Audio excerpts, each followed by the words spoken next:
Ես մասնակցեցի այս միջոցառմանը, որովհետեւ տեսնեք ինչա կատարվում երկրում։ Հավանաբար այս միջոցառումների ժամանակ ես դնում եմ հասարակ ժողովրդի դեր։ Սա շատ կարևոր քննարկում է, բայց մասնագիտական քննարկում է սա։ Սրանից է կարծիք եկա, որ մասնագետի նստած խելացի առաջարկներ են անում, որոնք ընդունել են։ Ձեր ասածից պարակալանացան, որ դա կանոնները թշնի մսի արտադրություն։ 80-ական թվերին այնքան շատ է թշնի միսը, որ Կարեն Սիրոպիչ Դեմիրճյանը վագոնով ուղարկում էր Հեյդար Ալիևին, չերես Բաքու այդ վագոնները գնում էին Մոսկվա։ Սենց բաներ է եղել։ Բիզնեսի զարգացման համար քննարկումներ եք անում, բայց հասարակ ժողովուրդը չի կարող այս քննարկումը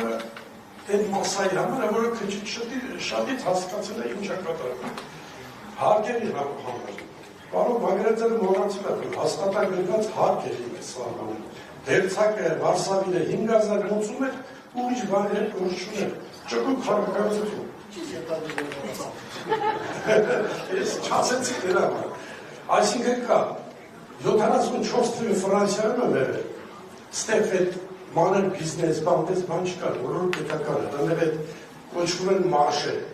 առևտրականները մինչև երկուսը գալիս էին հրապարակներում դնում էին իրանց ապրանքը ծախում էին, հետո գնում էին, մանր բիզնեսներ էր օգտագործվում։ Ես հարցրեցի, ասի ո՞նց եք վճարում հարկերը։ Ասեցին,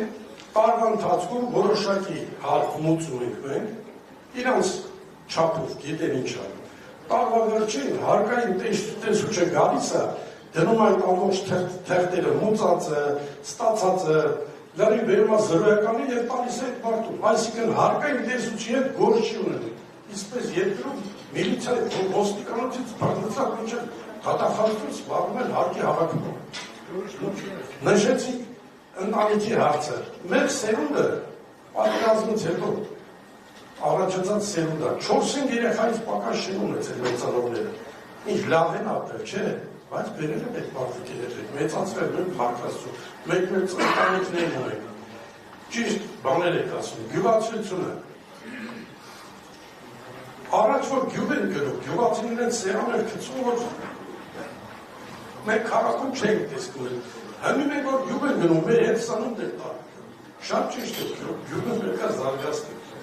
Ինչ եմ ես ասում այս ամբողջը։ Ես նայում եմ ժողովրդի տեսակետից, ինձ դնում եմ ցածր մակարդակ ունեցող մարդու։ Այս մեր քննարկումը բարձր մակարդակ ունեցող, ասենք միջին մակարդակ ունեցող մարդու համար է։ Մակարդակի հարց չի, ինձ չէ տեղեկատվության հարց ավելի շատ, մարդը կարող է գյուղատնտեսություն լավ հասկանա մեզանից 10 անգամ լավ է։ Ստե ուրիշ հարցեր ես ուզում ասել։ Տեսեք, հիմա ես որ լսում եմ այս քննարկումը, մարդիկ ինչ հետևություն անում, սա ըստ որ դուրս գամ ես ինձ դրել եմ չհասկացողի դեմ ու մոռանում եմ այս ամբողջը։ Մենք գնում ենք արտադրությունների, հիմա ես չհասկացա, Նիկոլին համերով եք թե չէ։ Հասկանում եմ, ուզում ասել, այս ամբողջը կապեք նրա, որ հասարակ մարդը իրան չի հետաքրքրում, կներեք վերջացնեք, օրինակ մի քանի բանակցել Նիկոլ, ոնց որ սուտ ասեց, բերեց, ինքը եկավ իշխանության, հմե մեր ընկերն ասել, չէ, բանկերը վարկեր են տալիս, իսկապես մարդ չկա, որ վարկի տակ չլի, Նիկոլ արդեն բան անում, որ մինչև 1 միլիոն ինչը, այդ վարկերը հեչ անել, հասկանում եք, հետո ուրիշ էլի բաներ բերի կխապի, Թոշակները կխապի, ու ինքը բան կանի, բերեք կապենք ես ամբողջ քննարկումը հիմնական նպատակի հետ, մենք ընդրություններ հետ չթաքցնենք այդ բանը, և գնանք այդ բանը, ճիշտ է, բայց ասեմ կարևոր բան, շնորհակալ եմ շատ, ասեմ մենք պետք է անձերից մի քիչ ենկոմել նայենք, այսինքն ինչ է լինելու կառավարության փոփոխությունից հետո, ինչի համար են այս մարդկանց փոխելու։ Մենք պետք է ցույց տանք մեր հասարակությանը, թե ինչի համար ենք փոխելու, որպեսզի նույն խնդրի առաջ ամեն անգամ չհայտնվեն։ Ինչու ենք մենք խոստումի տեսքով սա բաժանելու, ներկայացնելու մեր հասարակությանը, այս քարտը, որպեսզի բանը հաշվետվողականություն լինի գրված, չլինի թե ես այդպիսի բան եմ ասել, չեմ ասել, գրված։ Մենք պետք է մեր երկրում ամեն փոփոխության ժամանակ ասենք թե ինչի համար է փոփոխությունը, մարդով չպայմանավորվենք փոփոխությունը, ինքը կգնա նույն խնդրի առաջ չկանգնենք, ծրագրով պետք է առաջ գնանք, ինչ վերաբերում է այն մարդկանց, ովքեր տեղեկացված չեն տնտեսագիտությունից, փորձենք բազեցված կարգով,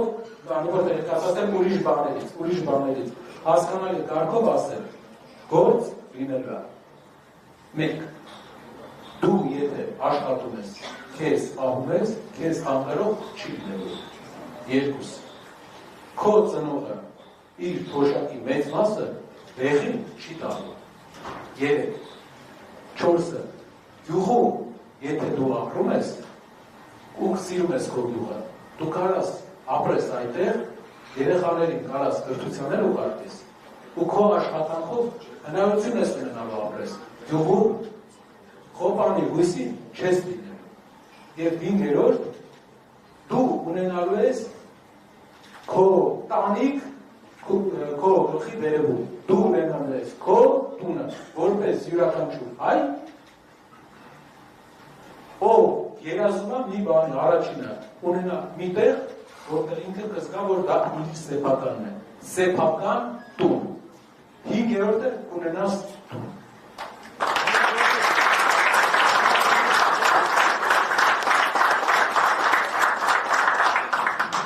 Շնորհակալություն, հարգելի հյուրեր, ավարտենք այս քանդվը, արդեն 2 ժամից ավելի է քննարկում ենք, արդյունավետ քննարկում ունեցանք, միայն մի բան տեղեկացնել,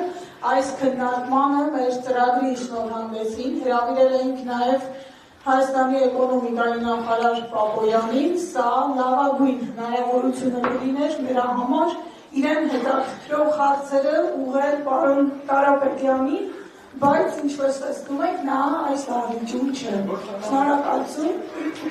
և բոլորիդ հրավիրենք մի փոքրիկ սուրճի, ապա անցնենք ասուլիսին։